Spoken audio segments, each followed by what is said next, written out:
Hi, right, okay, well I have a bit of a confession to make.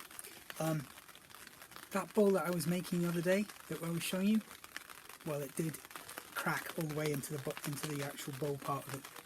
So I had to start again with a piece of cherry. So the nice thing about cherry is it has a really, really nice, I don't know whether you can see there, really, really nice grain, and there is a different colour between the heartwood and the sapwood. So actually, maybe it's a loss, but it's also a gain.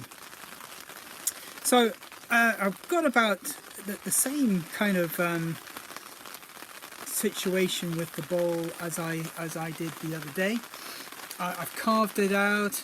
I've smoothly carved it out with the Twicker cam. I've done a few adjustments with the axe around the bowl outside. I've cut in and I've actually shaped out the beginning of the handle. What I haven't done is to attempt to cut off these sort of Batman ears. Now, one of the things that you can do and go wrong with is if you axe away these squared off bits, which have helped when you've actually got it in this thing when you're carving it out. You can actually get a huge chip, and that can be really very deep, and it can write off the whole bowl. So really at this stage, be very careful trying to axe these off. Leave it to the knife. You've got much more control. Okay, so you may have noticed I've not been wearing safety gloves up until now. I would advise them if you've not done much wood carving before, but in general the number of injuries that you get are very, very, very small, as long as you adhere to some basic rules, keeping your hands away from the axe and so on. But with the push knife work that I'm going to do on the outside, the number of times I've cut my fingers with the push knife accidentally, it's just worth my while wearing a pair of gloves.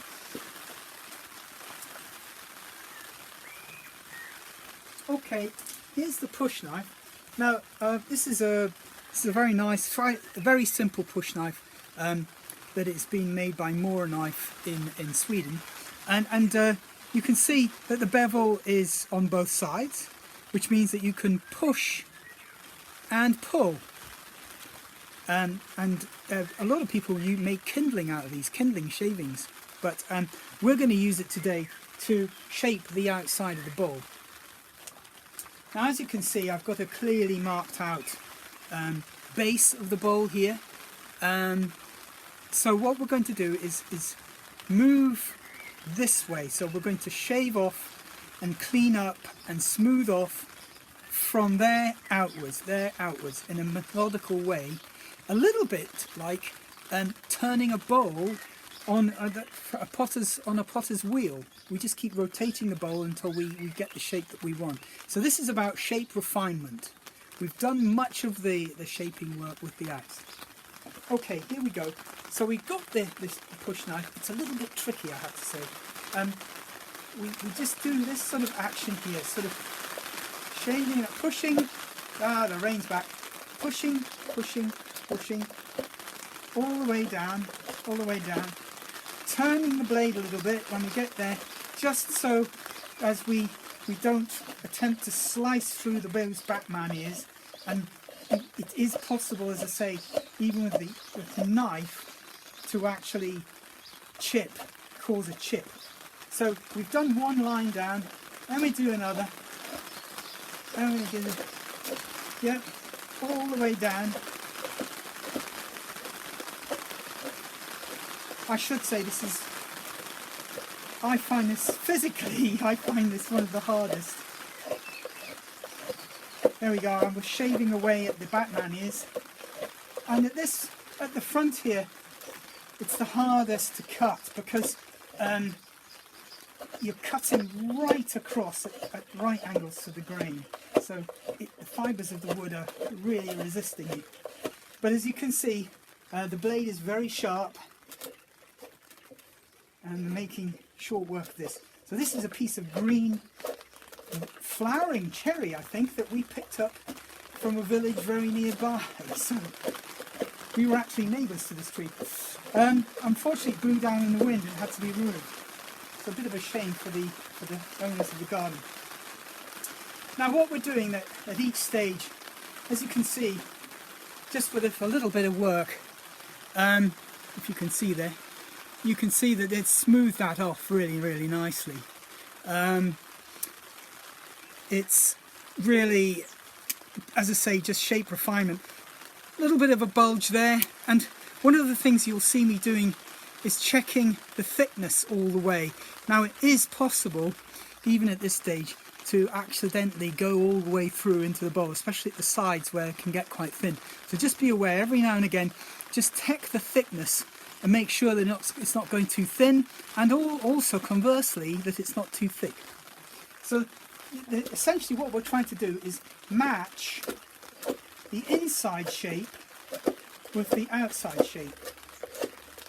So we've got established a nice curved bowl shape inside. As I say, now we've got to try and match that shape on the outside. And I think this is what converts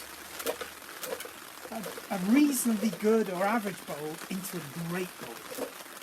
If you can get this bit right, it really does look excellent. So here we go, you see we're going all the way down,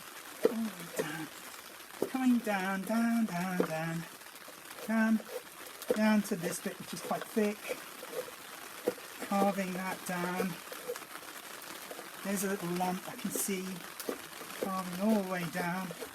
It's nice and green, so it's not resisting me.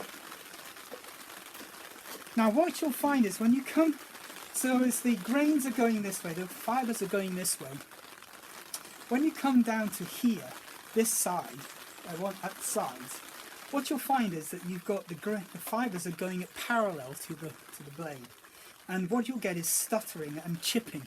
So you've got to be a little bit careful and make sure that you line your blade up exactly with the line of the fibres, so you avoid excessive chipping and if the wood is very, very fibrous, this bit can be quite tricky to get a nice smooth finish. But you see what I'm doing? I'm keeping parallel with the fibres, like that.